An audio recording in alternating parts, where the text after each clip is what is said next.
Rosetta fly space mission, जो कि शायद यूरोपियन स्पेस एजेंसी का तब तक का सबसे ज्यादा एम्बिशियस स्पेस मिशन रहा होगा, जिसे साल 2004 में लॉन्च किया गया था, और शायद ये अब तक का यूरोपियन स्पेस एजेंसी का सबसे ज्यादा अनलकी स्पेस मिशन भी रहा होगा। इसको हमने अपने पुराने वीडियो में कवर किया। रोसेटा फ्लाई मिशन के साथ क्या गड़बड़ होती है, रोसेटा फ्लाई स्पेस मिशन क्यों फेल हो जाता है, ये सब कुछ हमने अपने पुराने वीडियो में कवर किया, जिसका लिंक आपको डिस्क्रिप्शन बॉक्स में मिलेगा। कॉमेट 67P वैसे तो एक जुपिटर कॉमेट है। इसका मतलब ये हुआ कि इसका ऑर्बिट बहुत हद तक जुपिटर की ग्रेविटी की वजह से इन्फ्लुएंस रहता है, लेकिन ये हमेशा से नहीं था। एक समय कॉमेट 67P क्यूपर बेल्ट का ऑब्जेक्ट हुआ करता था, पर करीब 200 साल पहले शायद ये जुपिटर की ग्रेविटी में आकर फंस गया और आज ये एक जुपिटर ऑब्जेक्ट बन चुका है। लेकिन शायद आज तक हम इंसानों ने कोई भी चीज इतनी ज्यादा अजीब नहीं देखी जितना कॉमेट 67P है। इसको देखने के बाद ऐसा लगता है कि मानो दो कॉमेट को आपस में जबरदस्ती जोड़ दिया गया। इसकी हाइट 5 किलोमीटर से भी ज्यादा लंबी है और इसकी नेक में बहुत ज्यादा क्रैक्स मौजूद है, और इसके पीछे का कारण यह है कि दोनों लूप्स एक दूसरे को अपनी तरफ घसीटते होंगे, जिसकी वजह से गर्दन वाले हिस्से में बहुत ज्यादा क्रैक्स बन चुके हैं। इसके अलावा कॉमेट का सरफेस बहुत ही ज्यादा हार्ड था। फिलहाल लैंडर को जहां पर लैंड करवाया गया था वहां पर साइंटिस्ट को उम्मीद थी कि वे आसानी से ड्रिल कर सकेगा, लेकिन ऐसा नहीं होता। थोड़ी देर ड्रिल करने के बाद साइंटिस्ट को रियलाइज हो जाता है कि कॉमेट का सरफेस आइस से बना हुआ है, जिसकी वजह से होता यह है कि जब भी वे कॉमेट को ड्रिल करने की कोशिश करता है तब भी उसे बहुत ज्यादा दिक्कत आ रही थी, लेकिन फाइनली वे किसी तरह से कॉमेट के सरफेस को ड्रिल कर लेता है। ड्रिल करने के बाद जो भी डेटा हम इंसानों के सामने आता है वे सचमुच हम इंसानों को हैरान कर देता है। दरअसल साइंटिस्ट को रियलाइज होता है कि कॉमेट के सरफेस में 16 ऑर्गेनिक कंपाउंड्स मौजूद हैं। इनमें से 4 ऑर्गेनिक कंपाउंड तो ऐसे हैं जो कि किसी भी कॉमेट पर पहले नहीं पाए गए हैं। इसका मतलब ये हुआ कि बहुत हद तक ये कॉमेट ऑर्गेनिक कंपाउंड्स का बना हुआ है, और ये भी हो सकता था कि पृथ्वी पर जो ऑर्गेनिक कंपाउंड्स हमें मिले हैं वो किसी कॉमेट से आए रहे हों, लेकिन फिलहाल तो ये बस एक थ्योरी है। लेकिन ऑर्गेनिक कंपाउंड्स का मतलब ये नहीं होता है कि जहाँ पे ऑर्गेनिक कंपाउंड्स हमें मिल गए वहाँ पर जीवन है। कॉमेट पर भले ही हमें ऑर्गेनिक कंपाउंड्स मिले हो, लेकिन वहाँ पर हमें किसी भी तरह का कोई जीवन नहीं मिला। जीवन के लिए बहुत ही ज्यादा जरूरी होते हैं ऑर्गेनिक कंपाउंड्स, लेकिन ऑर्गेनिक कंपाउंड्स का मतलब कहीं से भी जीवन नहीं होता है। फिलहाल लैंडर जो कि कॉमेट की सरफेस पे कुछ खास नहीं कर पाया था, लेकिन रोसेटा स्पेसक्राफ्ट अच्छे से अपना काम कर रहा था। रोसेटा स्पेसक्राफ्ट कॉमेट के चारों तरफ ऑर्बिट करता है, और जब कभी भी कॉमेट के सरफेस से डस्ट निकलती थी तो रोसेटा स्पेसक्राफ्ट उसे कैप्चर कर लेता था। इस वीडियो में आप देख सकते हैं कि कितनी भारी मात्रा में रोसेटा स्पेसक्राफ्ट के चारों तरफ डस्ट पार्टिकल्स निकल रहे थे। इस तरह से रोसेटा करीब 31,000 डस्ट पार्टिकल्स कलेक्ट कर लेता है, जो कि हम इंसानों को ये बताने के लिए काफी था कि कॉमेट के सरफेस में क्या क्या मौजूद है। डस्ट पार्टिकल को एनालाइज करने के बाद हमें complex organic compound, sodium, carbon compound, magnesium, aluminium, silicon, calcium और आयरन जैसे कई सारे कंपाउंड्स मिलते हैं, और ज्यादातर समय ये कॉमेट सोलर सिस्टम के बाहर ही मौजूद था। इसका मतलब ये हुआ कि इसमें मौजूद डस्ट पार्टिकल सोलर सिस्टम के बनने के समय के पहले के मौजूद है। तो इन डस्ट पार्टिकल को एनालाइज करने के बाद हम ये बता भी सकते हैं कि हमारा सोलर सिस्टम कैसे बना रहा होगा, उस समय कौन से पार्टिकल्स मौजूद रहे होंगे। इसके अलावा साइंटिस्ट को कॉमेट पर हाइड्रोजन और ऑक्सीजन भी मिली, जो कि अपने आप में बहुत ही यूनिक बात है, क्योंकि हाइड्रोजन और ऑक्सीजन बहुत ही ज्यादा रिएक्टिव गैस होती है। जहां तक कॉमेट की बात करें तो वे बहुत ही ज्यादा डार्क, सूरज की पड़ने वाली रोशनी का केवल 3 से 4% हिस्सा ही वे रिफ्लेक्ट करता था, और कुछ और एक्सपेरिमेंट परफॉर्म करने के बाद ये बात भी कंफर्म हो जाती है कि कॉमेट पूरी तरह से आइस का नहीं बना हुआ है, बल्कि ये कार्बन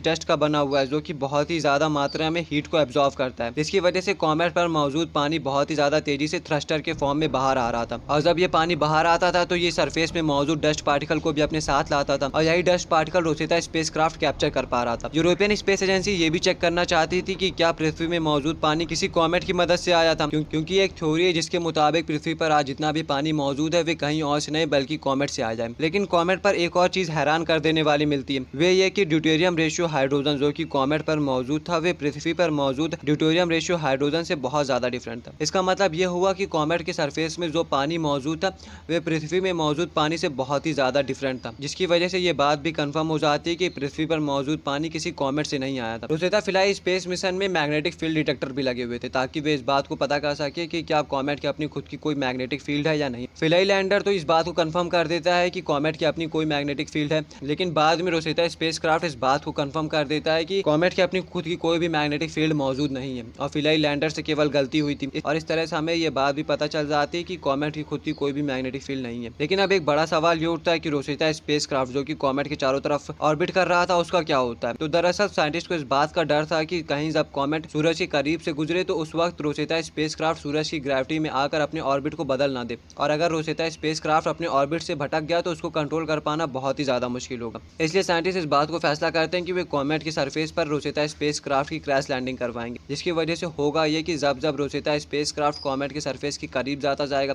हम इंसानों को उतनी ही बेहतर क्वालिटी की इमेजेस मिलती जाएंगी, और उन फोटोज को देखकर हम और भी ज्यादा डेटा कलेक्ट कर सकेंगे। इस वीडियो में आप देख सकते हैं कि जितना ज्यादा रोसेटा स्पेसक्राफ्ट कॉमेट के करीब जाता जा रहा है वे उतनी ही बेहतर इमेजेस हम इंसानों को भेजता जा रहा है, और finally Rosetta spacecraft comet comet पर क्रैश लैंड कर जाता है और इस तरह से रोसिता स्पेसक्राफ्ट अपनी जर्नी खत्म करता है और फिलाई लैंडर अपने आखिरी सिग्नल्स हमें 14 नवंबर को भेजता है, जिसके बाद से फिलाई लैंडर भी पूरी तरह से शांत हो जाता है। भले ही ये स्पेस मिशन पूरी तरह से सक्सेसफुल ना हो पाया, लेकिन इस स्पेस मिशन की मदद से भी हम इंसानों को बहुत ज्यादा जानकारी हासिल हो जाती है। उम्मीद करते हैं कि हमें भविष्य में भी ऐसे अमेजिंग स्पेस मिशन देखने को मिलेंगे और हम इंसानों को ज्यादा से ज्यादा जानकारी हासिल हो। इस उम्मीद के साथ आज के इस वीडियो को खत्म करते हैं। उम्मीद करते हैं कि आपको ये वीडियो जरूर पसंद आया होगा। ऐसे ही अमेजिंग वीडियोस के लिए जुड़े रहिए हमारे साथ, सब्सक्राइब करें हमारे चैनल को and press the like button.